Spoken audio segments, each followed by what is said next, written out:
Welcome to the Book Show, a celebration of reading and writers. I'm Joe Donahue. New Yorker staff writer Susan Orlean, hailed as a national treasure by the Washington Post and the author of the New York Times bestseller, The Library Book, gathers a lifetime of musings, meditations, and in-depth profiles about animals in her new collection, On Animals. Susan Orlean has been a staff writer at The New Yorker since 1992. She is the New York Times bestselling author of 7 books, including The Library Book, Rin Tin Tin, Saturday Night, and, of course, The Orchid Thief.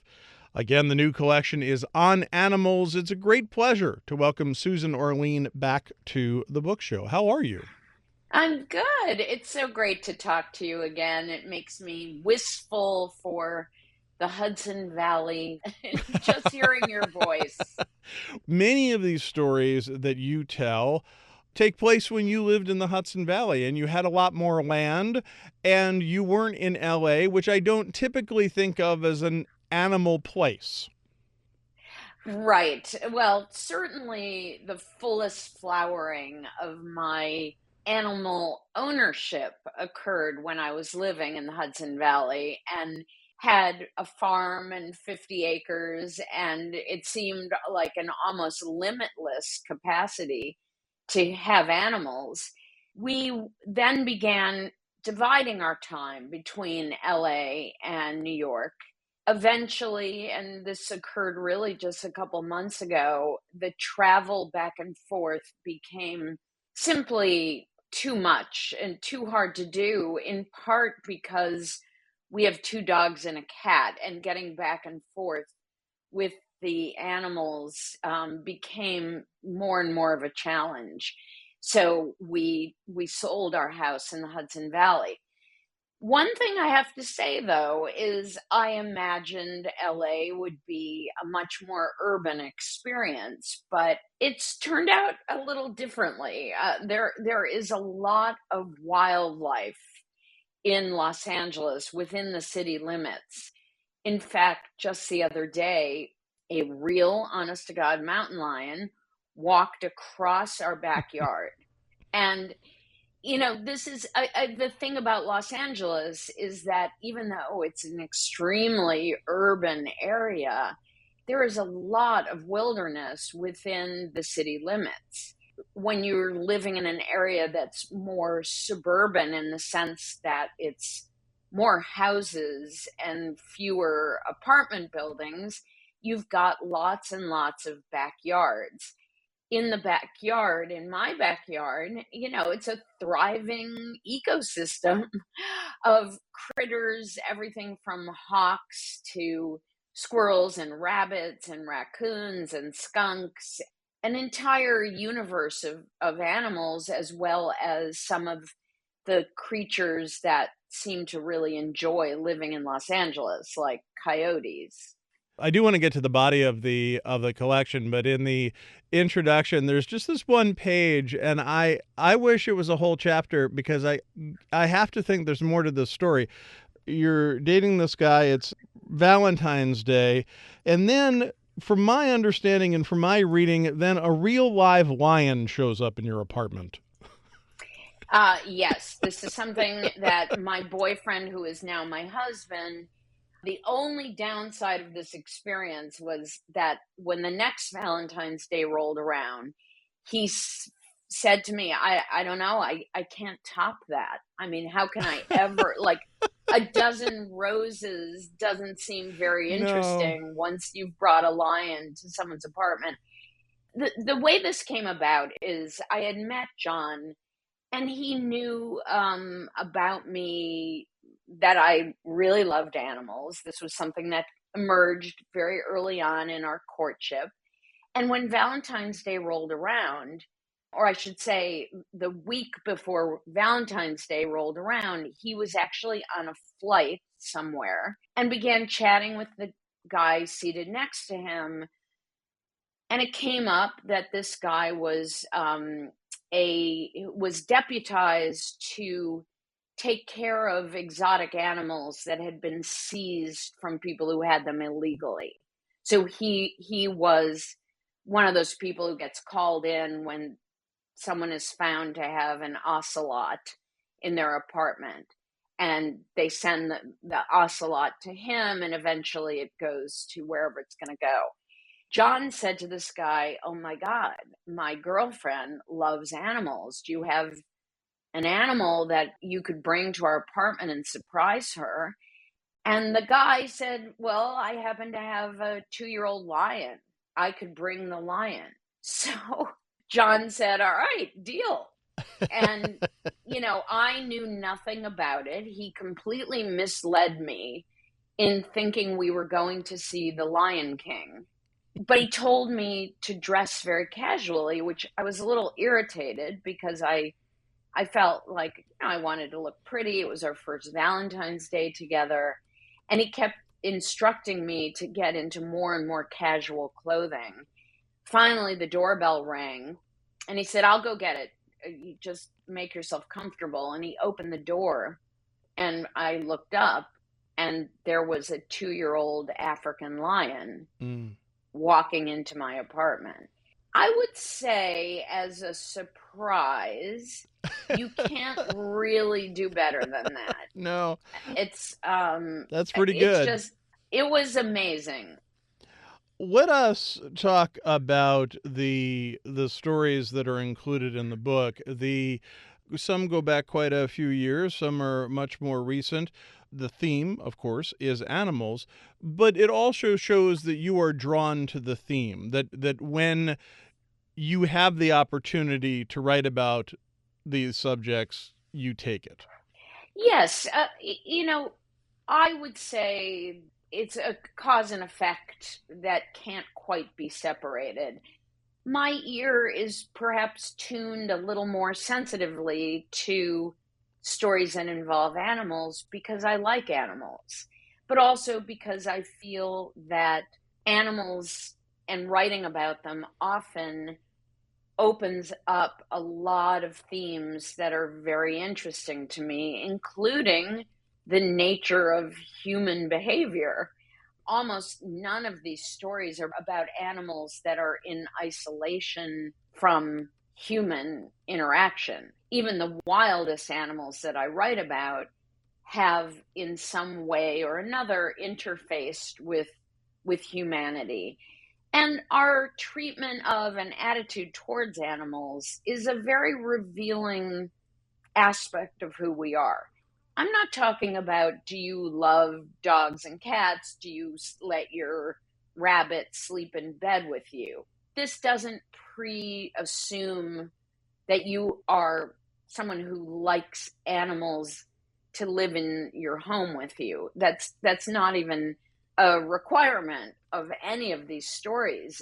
Because the fact is that we all have interaction with the animal world all the time, either overtly or without our knowledge. I mean, just to use as an example, so many medicines and science experiments have involved animals in one way or another. We are all touched by the animal world.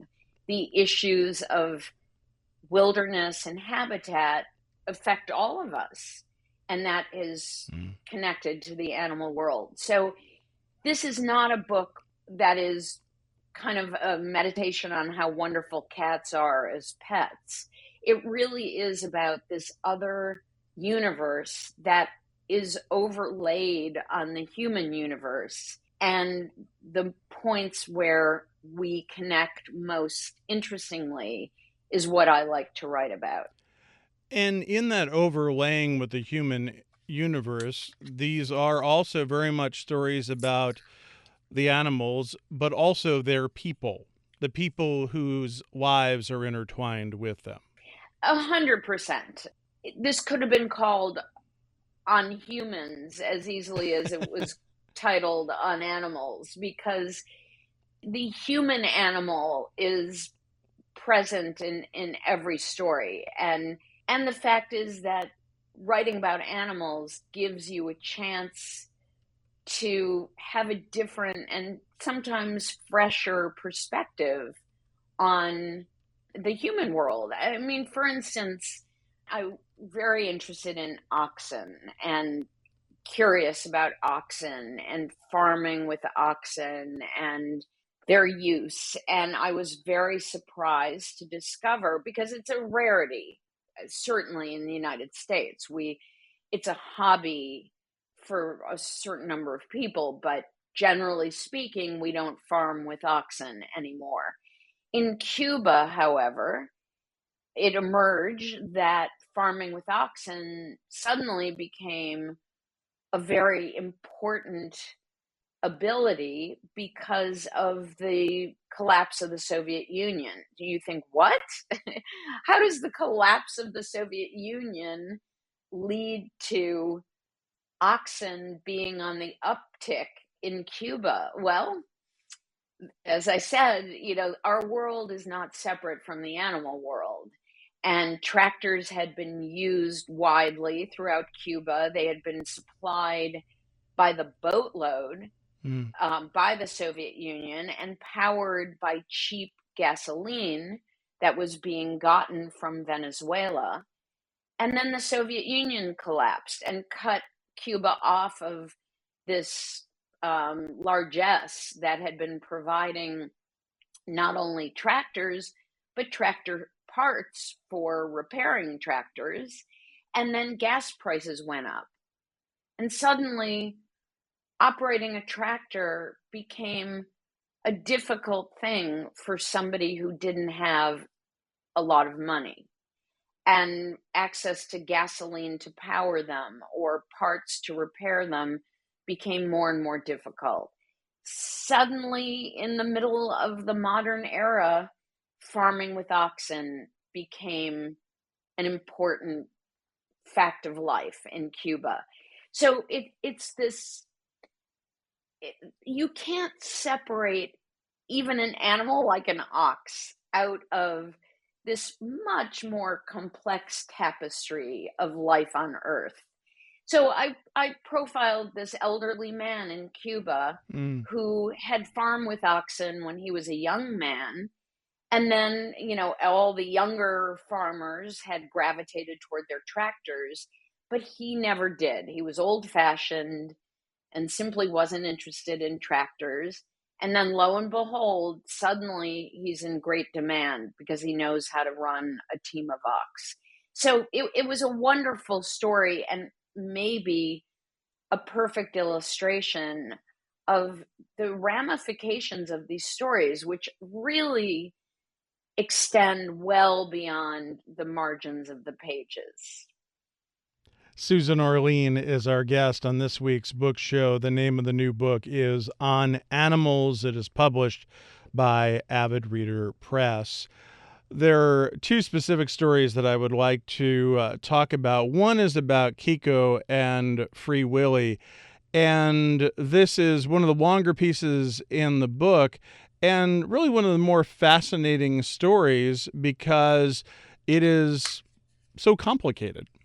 It's so complicated that it was something where you kind of need a timeline to follow Keiko's rather extraordinary journey. And it was a story that also touched on the issue of tameness and wildness and our touching urge to repatriate some wild animals back to the wild, even after we've captured them, and the folly that is involved in that. Keiko was born in the wild, as one would expect, in the waters off of Iceland, and he was captured when he was just 1 or 2 years old, so he was really a baby. Lived for a while in a small aquarium in Iceland and then was sold to an aquarium in Mexico City. So he was shipped to Mexico City and he lived rather unhappily in Mexico City for a number of years in a very small tank with no other orcas. So he was all alone. And we know that whales are very social. So this was a kind of unhappy setting for him. In the meantime, in Hollywood, a script was being developed about a young kid who is sort of adrift in his life and befriends a captive orca and decides that his mission is to release this orca back into the wild. When the movie was being filmed, the producers needed to find an orca to play Willie, the whale in the movie. They looked around. There aren't that many orcas in captivity, and so they did their search and eventually came to this whale in Mexico City who was not terribly happy, but the aquarium was perfectly willing to let him be in the movie. So he starred in Free Willy as, talk about kind of resonant and meta storylines about a whale in captivity. And the movie was a huge success. In the real world, though, Keiko, unlike Willie in the movie, was not released from the aquarium and sent back into the ocean to live wild. He was still living in this aquarium in Mexico City. And there was a huge uproar after the movie came out that the producers had never anticipated, which they figured this would make people want to donate to whale conservation. What they didn't anticipate is that people would say to them, well, wait a minute, what happened to the whale who was in the movie? That specific whale. And where is he? And why is he still in captivity?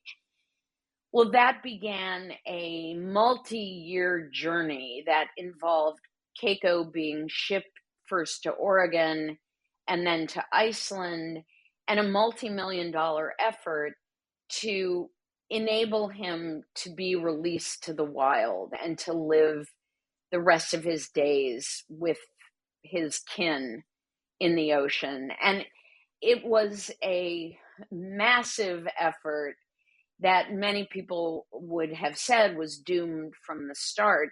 It's not that easy to release a captive animal back to the wild, particularly if they were captured when they were very young and they simply don't have the instincts and the skills to live wildly. And more important, in the case of Keiko, they may not have the desire anymore. They're used to being fed and they're used to people.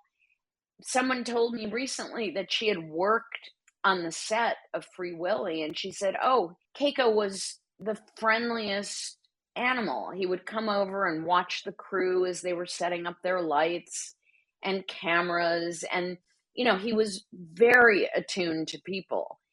So releasing him to the wild was an epic effort that went through many phases and had a lot of emotion and lots of money connected to it.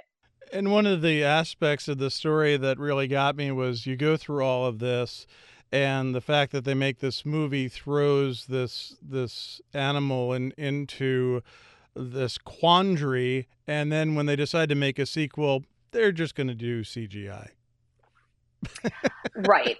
I mean, this is of course the at the time they made Free Willy, I don't know that CGI in any sophisticated way existed. So it wasn't even animation obviously existed, Right. but the level of CGI that we can achieve now didn't exist. I mean, that movie came out a long time ago. I can't remember the release date, but it was probably 20 years ago. So CGI now, as we know it, is incredibly sophisticated, and anyone who's seen The Revenant can attest to the fact that it's terrifying to see a bear attack Leonardo DiCaprio, even when you know that it's a CGI bear, because it looks so real. At the time that this film was made, there also was less sensitivity to the issues of animal rights and the correct treatment of animals and issues around captivity. We've really evolved in our attitudes tremendously. It's a different different state of mind. And now that we can do some of these film treatments without using a wild animal, the reason to actually use a wild animal to perform in a film starts being more and more questionable. It's not that CGI is cheap. I don't know the dollar to dollar comparison, but I doubt it's cheaper to use Mm. CGI, but it removes all of the issues of, is the animal being treated fairly? Should a wild animal be held in captivity?